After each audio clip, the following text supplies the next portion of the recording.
မင်္ဂလာပါအခုဗီဒီယိုဖိုင်လေးကတော့ grammar နံပါတ်15စာမျက်နှာ55က grammar လေးကိုသင်ပေးချင်တာဖြစ်ပါတယ်ဒီဟာလေဒီစာမျက်နှာက grammar ကလေ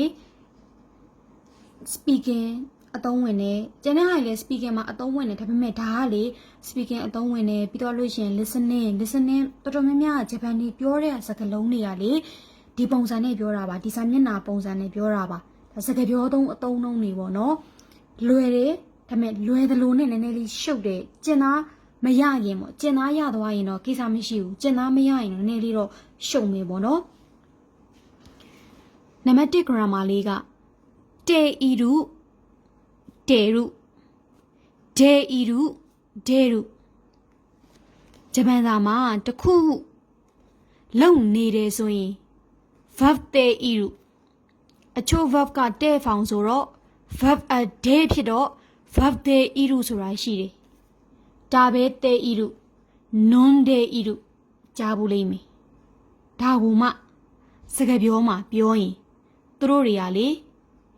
ဤအတန်ဖြောက်ပြီးတော့ပြောပါတယ်အဲကြောင့်တခါတည်းကြရင်ကွာ listening နားမလည်ဘူးဆိုတာကမြန်နေဆိုတာလဲပါတယ်မြန်တဲ့အပြင်သူတို့ကစကားကိုပေါင်းပြောတော့ကိုရီးယားမကျွမ်းကျင်ဘူးကွာအထာအောင်မသိဘူးပေါ့ဆိုတော့ကိုရီးမှာအရှိကောက်တောင်မနှဲနားလဲအောင်လုပ်နေတဲ့အချိန်မှာသူတို့ကအတိုကောက်တွေပြောတော့ကိုရီးမှာနားမလည်ဘူးဖြစ်တာဂျပန်လူမျိုးတွေကတခုခုလုံနေတယ်လို့ပြောခြင်းစစချင်း N5 မှာတင်တော့ verb တေ imas သူကနေမှ N4 ရောက်တော့ verb တေ iru dictionary ဖောင်တွေပြောင်းသုံးတယ် plain ဖောင်တွေပြောင်းနေအဲ့ဒါကိုမှ level မြင့်သွားတော့ verb တေရု verb တေရုဖြစ်သွားတယ်ဒါပဲတေရုဒါပဲတေ imas ဒါပဲတေ iru ဒါပဲတေရုစကားတွေခြုံသွားတာ non de imas non de iru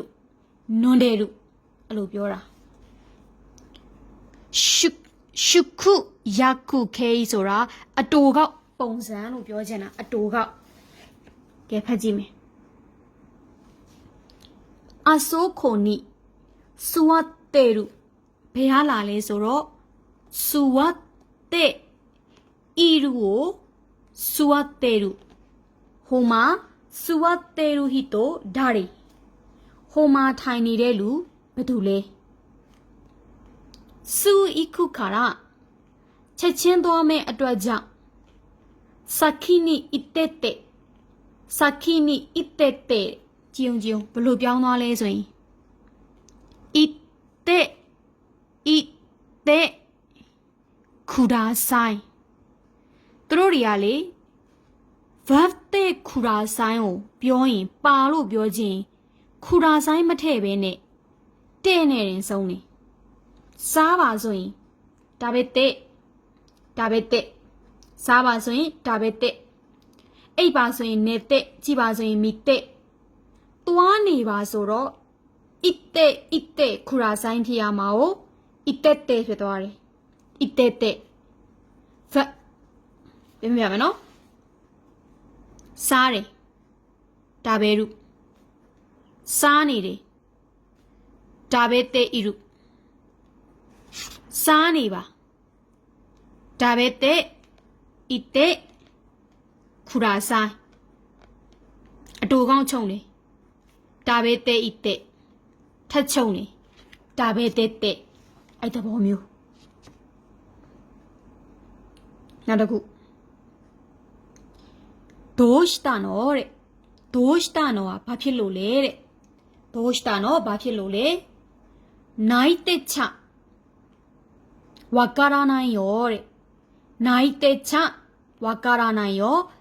ငိုနေလို့ရှင်နားမလည်ဘူးပေါ့နော်ရီယူကိုတဲ့ရီယူ reason ကို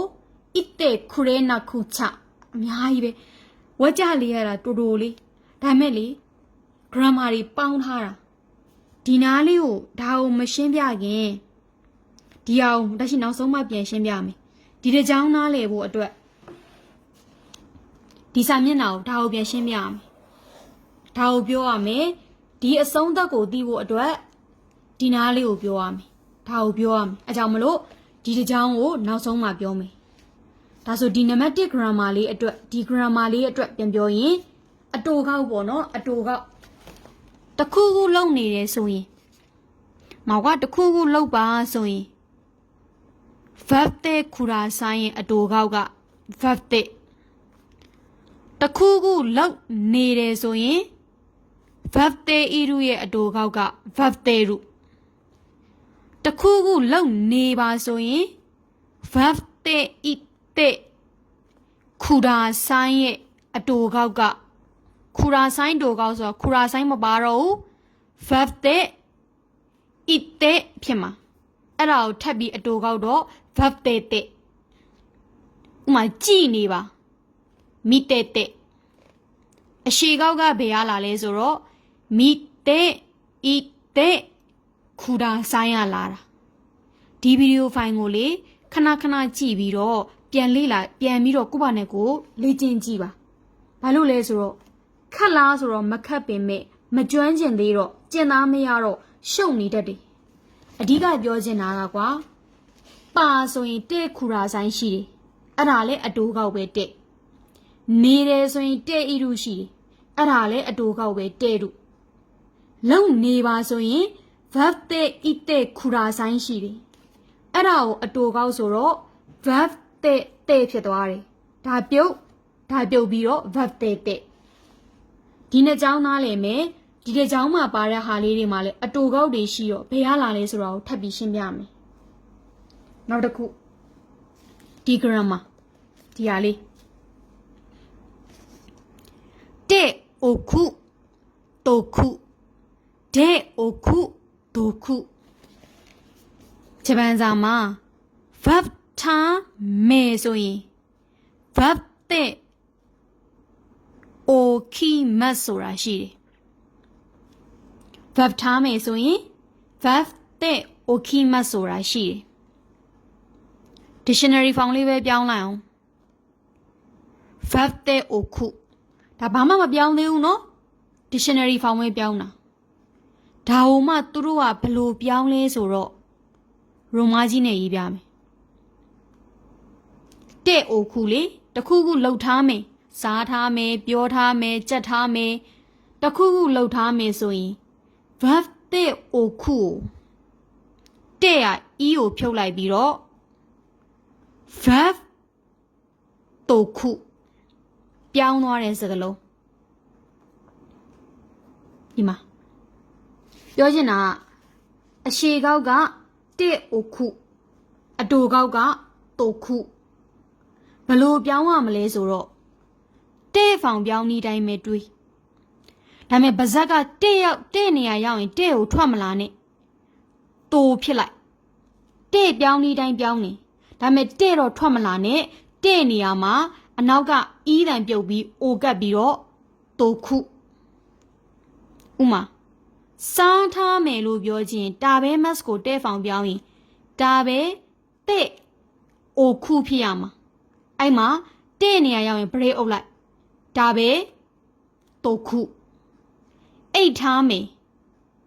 နေမတ်ကိုတဲ့ဖောင်ပြောင်းရင်နေတဲ့မလာနဲ့နေတိုခုဝယ်ထားမယ်ခတ်တဲ့မလာနဲ့ခတ်တိုခုတဲ့အိုခုလာမအောင် तू ကပေါင်းပြီးတော့တိုခုမလို့တဲ့နေရာရောက်ရင်ပါဇက်ပိတ်လိုက်တဲ့အစားတိုခုတဲ့ပြောင်းပြီးတော့ထိခိုက်မှုမရှိဘူးဒါပေမဲ့တဲ့နေရာမှာတဲ့အိုခုလာမယ့်နေရာမှာပေါင်းပြီးတော့တိုခုဖြစ်သွားတာအတူကောက်တွေနားလည်မလားမသိဘူးเนาะတခုခုကို verb ထားမယ်ဆိုရင်တဲ့ဖောင်ပြောင်းနေမလားပြောင်းပြီးထားတယ်ဆိုတော့အိုခုလာတာကိုတဲ့အိုခုကိုတဲ့နဲ့အိုနဲ့ကိုပေါင်းပြီးတိုခုအချို့တဲ့ဟာဒဲဖြစ်ရင်ဒဲအိုခုဆိုရင်ဒိုခုဖြစ်သွားတယ်ကဲဥပမာဖတ်ထားမယ်ဆိုရင်ဖတ်တာယွန်းလာမှာယွန်းတဲ့အိုခုလာမှာသူအတန်ပေါင်းလိုက်တာဆိုတော့ဒဲကိုပေါင်းလိုက်တော့ဒိုယွန်းဒိုခုဖြစ်သွားတာဒဲနဲ့အိုနဲ့ကိုပေါင်းပြီးတန်းထွက်လာတာတိုကြတော့တဲ့နဲ့အိုနဲ့ကိုပေါင်းပြီးတော့တိုထွက်လာတာမြင်တောင်ပြောရင်ကွာမြန်မာစကားမှာမလို့အဲ့ဒါအောင်မှအခုအချို့တွေပြောတယ်မို့ပြင်သွားမို့ အမှန်အပြင်သွားမလို့အဲ့ဒါကိုအပြင်သွားမို့ပေါင်းလိုက်တာ verb တဲ့အိုခုတဲ့အိုတိုဖြစ်ပြီးတော့ခတ်တိုခုနွန်ဒိုခုítတိုခုအဲ့လိုဖြစ်သွားတာဒီမှာကြည့်ဝါကြလေးဟာတော်တော်လေးနော်အကြီးနော် grammar တွေကရှင်းပြရတာကြည့်ဒါဆိုရင်ဒီနေရာမှာတော့မဆန်းအဲကြောင့်တက်ရှိကအစားကမတင်သေးတာနော်ရိုင်းရှူမတဲ့နီးတဲ့ခိုနိုဟွန်းနောက်တစ်ပတ်နောက်ဆုံးထားပြီးတော့ဒီစာအုပ်ကိုယွန်းဒိုဤတဲ့ယွန်းဒိုကဒဲအိုဝါလာတာအဲ့လိုမြင်လိုက်ယွန်းဒိုဤတဲ့တိုကိုမြင်တဲ့အိုမြင်လိုက်တဲ့အိုဒိုမြင်တဲ့အိုမြင်လိုက်ရပါပြီတဲ့အိုအဲ့တော့ဒိုမြင်တော့တဲ့အိုယွန်းတဲ့အိုဤတဲ့ပေါ့ဒီလိုမျိုးဒိုမြင်တဲ့အိုမြင်လိုက်နောက်တစ်ပတ်နောက်ဆုံးထားပြီးဒီစာအုပ်ကိုယွန်းဒိုဤတဲ့ခူရာဆိုင်ဖတ်ထားပါခိုရီတဲ့ဒိုကိုနီခတာဇကေရွန်ဒက်စကာဒါဘယ်မှာသိမ်းဆဲမှာလေစခုရဲနော်ဥရဲ့နိစပွဲပေါ်မှာအိုဤတိုဤတဲ့တိုမြင်တဲ့အိုလိုမြင်အိုဤတဲ့ဤရောဆိုတော့ထားပါဒီတဲ့ကခူရာဆိုင်ရဲ့အတူကတွေ့ရနော် listening နေနားမလည်နိုင်ဘူးဆိုတော့ဒီလောက်အတူကောက်တွေဖြစ်သွားလို့စပွဲပေါ်မှာတိုကိုမြင်တဲ့ကိုအိုဤတဲ့ခူရာဆိုင်ကိုအိုဤတဲ့အိုမလာဘဲနဲ့အိုဤတိုဤတဲ့ဤရောထားလို့ရပါတယ်ပေါ့တိုင်းဆဆနာခုတ်တော်ကအရေးပါတဲ့ကိစ္စကိုတဲ့မဲမိုးရှိတိုးတဲ့ခူရာဆိုင်တိုမြင်တဲ့အိုမြင်လိုက်ရသွားပြီမဲမိုးရှိတဲ့အိုဤတဲ့ခူရာဆိုင်ပထမတစ်ဆင့်ကျောင်းသားများကတိုမြင်တဲ့ကိုဒိုမြင်တဲ့ကိုမြင်တတ်အောင်လုပ်ဒုတိယတစ်ဆင့်ကိုယ်တိုင်အသုံးချနိုင်အောင်လုပ်တခုခုလှုပ်ထားမယ်လို့ပြောခြင်း verb တဲ့အိုခုလို့ပြောမယ့်နေရာမှာ verb တိုခုသူများရေးထားတာကိုမြင်ကိုကနားလည်အောင်အရင်လုပ်နောက်တစ်ဆင့်ကိုကပြောတတ်အောင်လုပ်ဒါဆိုစာမေးပွဲမှာအဆင်ပြေလိမ့်မယ်နောက်ဆုံးတစ်ကြောင်းဒီနောက်ဆုံးတစ်ကြောင်းလေးရှင်းပြလို့မရသေးဘူးဘာဖြစ်လို့လဲဆိုတော့ဒီနောက်ဆုံးတစ်ကြောင်းမှာပါတဲ့ grammar ကဒီအောက်ကဟာလေးနဲ့သွားဆိုင်နေလို့ဒါဆိုနှစ်ခုရှိပြီနေတယ်ဆိုရင်တေရုဒေရုလောက်ထားမယ်ဆိုရင်တဲ့အိုခုဒေအိုခုကိုဒီမှာတဲ့အိုတိုခုဒေအိုတိုခုဒိုမြင်ဒေအိုမြင်အောင်လို့တိုတွေ့တာနဲ့တဲ့အိုပြန်စမ်းစားဒါဆိုနောက်ဆုံးဒါလေးပြောပြီးသွားရင်အပေါ်ကနှစ်ကြောင်းပြန်ပြောလို့ရမယ်နက်ခနခုချ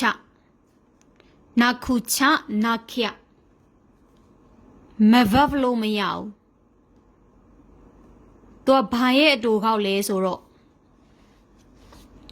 နိုင်တိုတို့နက်ခတို့နခုချတို့ဒါတွေကိုမြင်ခဲ့ရင်မဗပ်လို့မရဘူး verb ကိုဗတ်ရမယ်လုပ်ကိုလုပ်ရမယ်လို့မှတ်လိုက်မယ်မဗပ်လို့မရဘူးနိုင်တို့နခုချနခရတွေမြင်မဗပ်လို့မရဘူး verb ကိုဗတ်ရမယ်လို့ဘာသာပြန်မှတ်ရမယ်ဘယ်ဟာတွေရဲ့အတူကောက်လဲဆိုတော့နခုသေးဝါဤခဲမဆန့်နခဲတွေပါနာဒီမဆန့်နေရဲ့အတူကောက်ဖြစ်ပါတယ်နခရကိုရီးယားမလေ့လာထားရင်နခရဆိုတန်းလိုင်းလို့ထင်နေမှာအမှန်တော့ तू က grammar သုံးသွားတာနခရတို့နိုင်တို့နခုချတို့ပါရင်မလုံလို့မရဘူးလုပ်ကိုလုပ်ရမယ်လို့ဘာသာပြန်ရမယ်ဥပမာもっと勉強しなきゃပိုပြီးမလေးလာလို့မရဘူး合格できないんだろうなမအောင်နိုင်တော့တာမြန်လားそろそろ起きなきゃဘာလို့နဲ့အဲ့ရမထားလို့မရတော့ဘူးနက်ခအချိန်တန်နေပြီပေါ့နော်အဲ့ရမထားလို့မရတော့ဘူးချစ်ခိုခုရှိ6ဒီ6ဆိုတဲ့ဟာတွေချဆိုတဲ့ဟာတွေကဒီဘက်ကိုသွားဆိုင်တယ်နော်လောလောဆယ်တော့အရင်ရှင်းပြဒါကိုပဲအရင်ရှင်းပြလိုက်မယ်အချိန်တန်နေပြီအဲ့ရမထားလို့မရတော့ဘူးနောက်ကြလိမ့်မယ်ဂျူးစုဝမို့တိုစမေတခုနာခပို့ပြီးတော့မအေးလို့မရဘူးအိုရှိခုနိုင်ရောအရသာမရှိဘူးဆိုရိုခိုင်ရနာခုချချိန်တန်နေပြီပေါ့နော်ဘာလို့နဲ့မပြန်လို့မရတော့ဘူးအိုဆိုခုနာရုတိုနောက်ကြရင်ဟာကရှင်ပိုင်စရုခါရအမေရစိတ်ပူတဲ့အတွက်ကြောင့်မိုးခေါနာကြီးကဟာဒီလိုအချိန်တော်ရောက်နေပြီလားဟာယခုအီကာနာခမြင်မသွားလို့မရဘူးဂန်ခီနီနာရုတမေနီဝကျမ်းမာဖို့အတွက်ကမုတ်တိုတာဘေးနာခပို့ပြီးတော့မစားလို့မရဘူးနော်အဓိကဒီစာမျက်နှာရဲ့အနှစ်ချုပ်ကနေတဲ့အတူကောက်ပါတယ်ထားမယ်ရဲ့အတူကောက်ပါတယ်မလုံလို့မရဘူးဆိုတဲ့အတူကောက်စကားလေးတွေပါတယ်ဒီတစ်ချောင်းလေးပါတာပြည့်ရင်နတ်ဆွရာစုနီနီနွေရာဒီပိတ်ရမှာ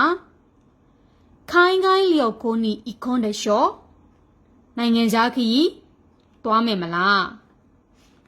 ဟာယခုပတ်စပို့တိုတိုကနိုင်တိုဂရမာနှစ်ထပ်ခွန်းပေါင်းသွားတာတိုတဲ့အိုဝါလာတာတဲ့အိုကနိုင်တို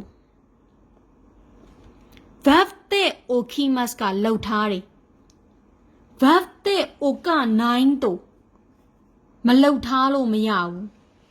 အဲ့ဒါကိုတဲ့ကိုမသုံးမဲနဲ့တိုကနိုင်တိုတိုကတဲ့အိုဝါလာတာတဲ့အိုရဲ့အတူက